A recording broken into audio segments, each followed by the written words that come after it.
Hi, everybody. Dan Illman, Mike Beer, taking a look at race number 12 at Monmouth Park on Saturday. It's the Grade 3 Salvator Mile, one of three graded stakes races, four stakes on the entire Monmouth program. Here's the field, and it features the return of last year's Jockey Club Gold Cup winner. The number 2, Bright Future, is going to make his first start since the Breeders' Cup Classic, a race a whole lot better, I think, than it looks on paper. Yeah, absolutely it was. A little bit of a standout here, Dan. Even money on the morning line. He just has to be ready off the bench. Question also is the distance. Is a mile too sharp for him off the layoff? We'll throw up our Timeform US pace projector because Bright Future doesn't have a ton of early speed in the Jockey Club Gold Cup, and in his allowance race, he was up close. I wonder if it was because those fractions were sort of on the moderate side. With horses like Mo Visitor and Oscar Eclipse in this race, I have a feeling the pace is going to be a lot faster, and that's good news for Bright Future.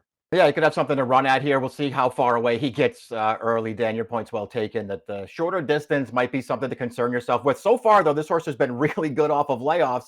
He won as a first-time starter going a mile. He won off the layoff last year going a mile. He goes a mile off the layoff again. Interestingly enough, he doesn't have the fastest Timeform US late pace rating. That honor goes to the turf specialist, the number 4 Sherlock Spite, who will race in the Salvator Mile for the second time in 3 years. Let's start things off with Sherlock's Jewel, the number 1, coming off of a runner-up effort in his graded stakes debut. This is the challenger at Tampa Bay Downs, and he's just no match for a very good horse. Skippy Longstocking won this race, then came back to win the Grade 2 Oaklawn Handicap with a 107 buyer. Yeah, he has no chance with Skippy Longstocking here, but he's going to stay on pretty nicely here for second, Dan. This horse so far, since they've switched him over to dirt, maybe they just, had the wrong idea all along that he was just supposed to be a dirt horse. His dirt form is fine. We'll see how he classes up with some better horses here. Bright Future began his career going a mile. They had a feeling he didn't want to sprint at all. And when I talked to Todd Pletcher before last year's Brooklyn, he felt this horse really wanted to go longer and longer and longer. The Brooklyn was an unmitigated disaster, but he bounced back with 2 wins, including a score in the Jockey Club Gold Cup. And in the Breeders' Cup Classic, he just couldn't keep up with those horses on the backstretch, but boy, was he rolling in the stretch down towards the inside. That was a very likable finish. This handicap division is crying out for a new face. Maybe it's Bright Future. It'll be interesting to see what he can do. This is obviously just a jumping off point for him. I'm sure Todd's got some bigger races circled. We'll see how he runs here. I'm with you on the 2 wins were really good last summer. His Breeders' Cup, not a bad performance. First of all, you didn't want to be closing on that track, and he was making up a lot of ground in there. He comes back ready. I don't think this field can beat him. The number 3 is Artorius, going out for trainer Chad Brown, and he's coming into this race sharp off a victory in a second-level allowance. This is his second start off of a long layoff, and as we see turning into the stretch, everybody's got a chance. Arad Ortiz sees the rail. He's going to use it. The trip really works out for him here. This isn't, a great field, Dan. The trip works out. He comes up the inside, but he ultimately wins pretty easily, and it was just nice to sort of see him get back on track because this is a horse, if you remember, as a 3-year-old, it felt like he had a lot of potential. They threw him right into the Travers, and he kind of bombed there. Then they tried to sprint him, and it didn't work out. And he only ran twice last year. It's sort of nice to see this horse getting back into regular race. And I wonder how much improvement he still has in him because this horse has some talent. It's worth noting that he ran in this race last year and he was 4th, but it was also his first start off the layoff and he seemed very fresh. Now with 2 races under his girth, he might be cycling to his best. I'm expecting an improved performance, certainly from last year's Salvator Mile, although you could argue that this year's edition is a little bit tougher. The 4 is Sherlock Spite. He hasn't won since the Grade 1 Maker's Mark Mile in 2022. But he was close in the Breeders' Cup Mile that year. They try him on dirt occasionally. He seems to me like a much better turf horse, and I wonder what sort of form he's in as he continues along in his 7-year-old campaign. Yeah, we'll see. I don't really get why they do this with him every once in a while. They've tried him on dirt a couple of times in the past. To me, he didn't run well in either of those races, although he was 3rd a couple of years ago in the Salvator Mile. I don't know, Dan. To me, he's just way better on the grass. I would never bet him in a race like this. I thought Oscar Eclipse ran pretty well towards the end of 2023 in that little stakes race at Churchill, going 9.5 furlongs. Came back, was a game winner of the Sir Shackleton sprinting. Just didn't show up last time out.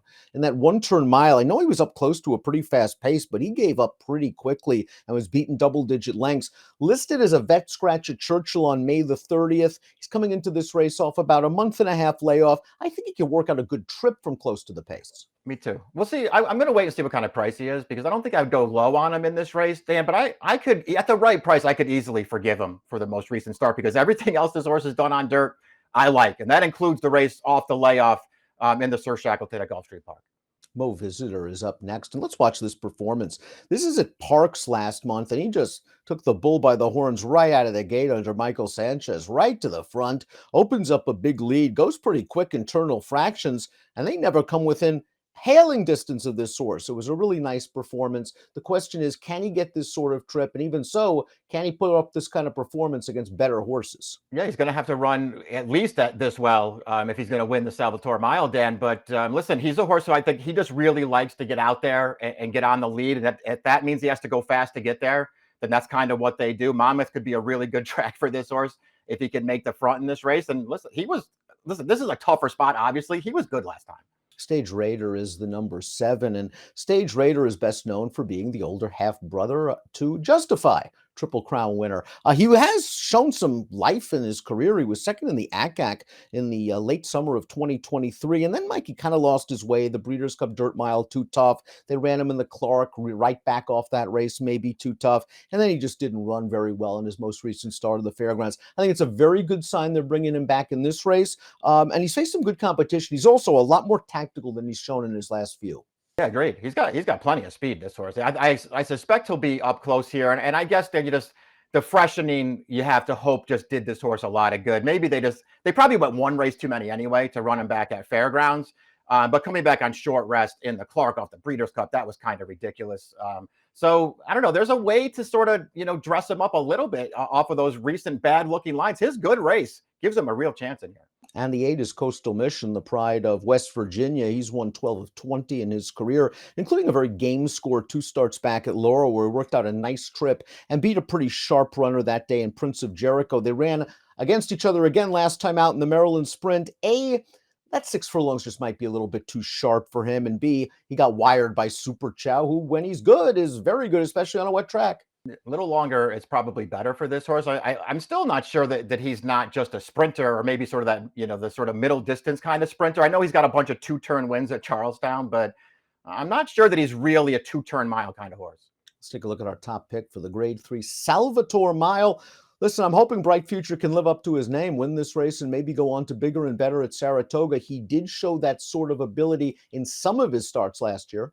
He really did. This is a good spot to get him started back in. I'm not going to bet against him in here. I couldn't really find that alternative that I was super interested in. But you do have Sherlock's Jewel in there, and that might make your exacta because he could be a decent price. I'm curious to see what Coastal Mission does going the 2-turn mile at Monmouth. 2137 for Mike, 2836 for me. Salvator Mile, we'll see if Bright Future is ready to roll off the bench for Todd.